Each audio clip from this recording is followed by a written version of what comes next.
It's lovely to be here, as always, with you. And I just wanted to sing 2 or 3 quick songs together, which you may well know. And they're just songs which at some point talk about lifting up the name of Jesus. Which is why I just felt that we needed to do. So please sing with me, okay? Let the fire fall.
Anita, very much Pete.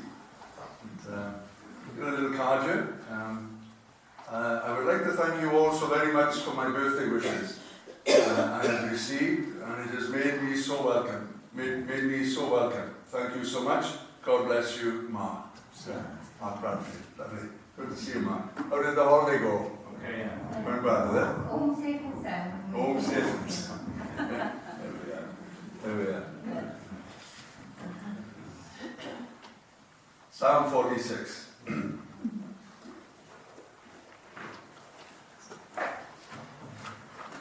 so many ways that you can preach this particular psalm. It's a psalm really about the second coming of all things. People, I think all of us have looked at it and said it seems to be something so appropriate for us today, but it's a psalm about the second coming. And it's just a few points that I want to look at, not merely within this psalm, but away and beyond the psalm as well. But verse 5 says this, speaking of Jerusalem, after a season of troubles, with mountains shaking and waves roaring, and wars are raging, it says this in verse 5, God shall help her at the break of dawn. There are those that say that the night is darkest before the dawn. It's not always true. Depends on what time of the lunar year or what lunar month that it happens to be. And so you will, all dependent really. But there are occasions when it is darkest before the dawn simply because it's the longest period since the sun has descended. And so that's one of the reasons why. It's not always simply because it's the dawn. It depends where the moon is and that type of thing. But the message of Psalm 46 is this, is that help is at hand. At the turning of the morning. It's a lovely use of language, isn't it? At the turning of the morning. When all seems lost. And who's this coming? Bounding across the hills. As the Song of Solomon says. It's a wonderful picture of the way that sometimes Israel, sometimes the disciples, sometimes us, need to be brought to that point of complete helplessness. It's not a comfortable position to be in. It can be a very distressing position to be in. But there are occasions when the dawn has brought not only a new day, but it has brought help as well. In the second coming, we find that the Lord will come, and his saints, with all his saints with him. And in that day, Zechariah says, in that day when he comes, that in that day there shall be no light. Even the glorious ones, that's the sun, the moon, and the stars, even the glorious ones shall not give forth light. But then Zechariah adds this to it, in the midst of all that darkness, at evening time, it shall be light. And he has this wonderful ability of taking the darkest of hours and bringing light. We're told concerning the Lord when he was speaking of his return, he said that the sun would be darkened and the moon would not give her light. And yet at that time, the tribes of the earth shall mourn, for they shall see him. And so how can they see him in the darkness other than that he will light up the whole of the universe, the whole of the creation? It's that moment, at the turning of the dawn. We find it in his ministry upon earth. Paul mentioned it on his Sea of Galilee trip. It says there in Matthew 14 that he had been praying up on the mountain, but prior to that, he had constrained the disciples to get into the boat. He strongly urged them. He gave them no choice but to get into the boat. As far as he was concerned, they were in the complete will of God getting into that boat. So we find with this instance here that the boat that had set off probably early evening, the boat was now in the midst of the sea. That's what Matthew calls it. Perhaps he'd never seen the Mediterranean. I don't know, but he calls it a sea. Luke always calls it a lake. Perhaps he travelled a little bit more than the others. I don't know what the cause of that is. But it says there that the boat was in the middle of the sea, tossed by waves, for the wind was contrary. And in the fourth watch of the night, Jesus went down to them, walking on the water. The fourth watch of the night was the final watch of the night. It was the watch that covered the period from 3 a.m. to 6 a.m. And so that's how they would work out the different watches. There would be 4 watches all told. The fourth watch would come. And it's in that fourth watch, in the midst of the darkness, that Jesus came walking on the water. At the turning of the morning, Jesus came.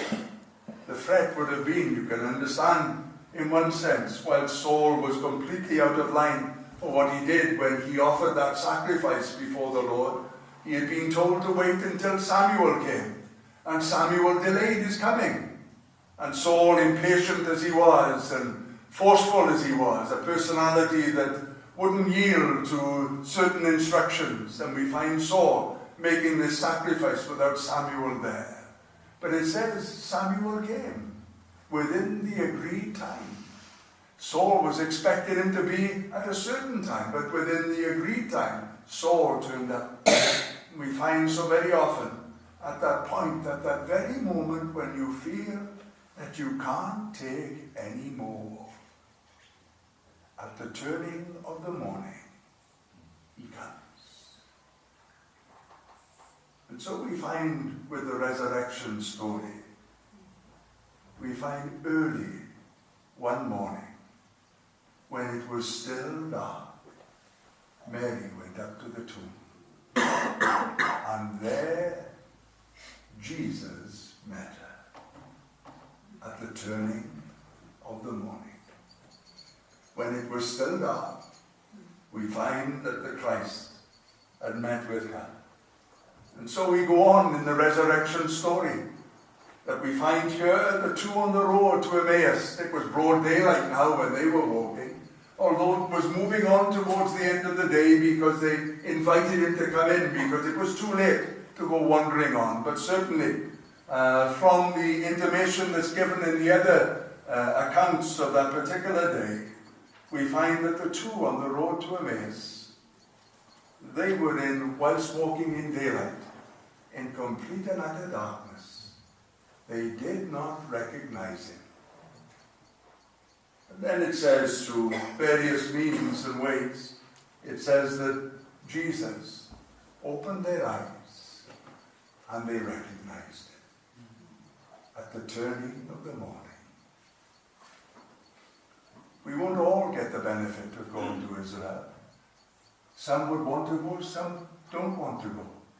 Some will want to go and yet not be able to go. But the wonderful thing is this, is that Jesus, he is able to open our eyes. He is able to make himself known. And so very often, it's at the turning of the morning. When you feel, I've prayed so long, I've waited so patiently, I've sought the face, I've asked the question, I've given myself, and you feel no different. You have all those frustrations, you wonder if your prayers are sincere, you wonder whether God has listened to you or not, and who's this coming bounding over the mountains? It's the Lord himself, at the turning of the morning. May God grant to us such a day as that. And early in the morning, when it's yet dark for Mary, when it's darkness in the brightness of the day, with the sun shining for the two on the road to Emmaus, we find on this most busy of days, he met Mary at dawn. He met the girls that were running down the mountain before they got to the disciples. He met them on the way down. He met Peter. He met with the two on the road to Emmaus, and lo me, in the evening, we read these words.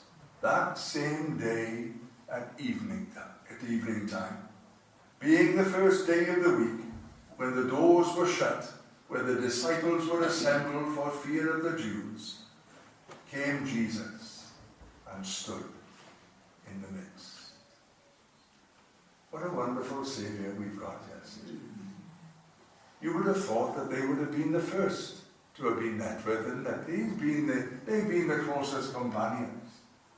And we know that the curtain is drawn in the conversation between him and Peter when the Lord appeared to him. The curtains are drawn there. That's not for that's his business. But we find with these disciples that had closed themselves in, that on each occasion that they had met with those that had said that they had seen him, Luke says, it seemed to them like idle tales. Then suddenly, Jesus came in the midst and said, peace be to you. Where are you today? End of your tether? No further strength to go on? Weary, wounded, anxious, all those different moods and feelings that fill up the human heart. May I introduce to you this evening one that will come to your aid at the turning of the morning. What a wonderful Saviour this is. What a Christ this is, that can take two men walking down a road that feels so bound with gloom and despondency. We had thought that this would be the one. We'd convinced ourselves. They were able to look back. Hindsight is a wonderful thing when you stop and think about it, isn't it? I don't know how many problems I've sorted out with hindsight. And you almost cover yourself there. Well, I knew that all along. But we didn't. Otherwise we would have done it, wouldn't we? As they were talking and he left their company, they turned and said one to another, you know, when he was speaking, how did you feel? I felt as if my heart was on fire. The more he spoke, the better I felt. Didn't our hearts burn within us as he talked with us along the way? Oh, come over the mountains, Lord. Come down into the valleys and meet with those that are waiting for the turning of the morning. May God grant it to you. May God grant it to us. May we, wherever we are this day, know what it is for the Saviour to draw near. Happy Resurrection Day to you. May it be a day of hope, of purpose, of direction, of wonder of what God has done through his Son. Thank you very much.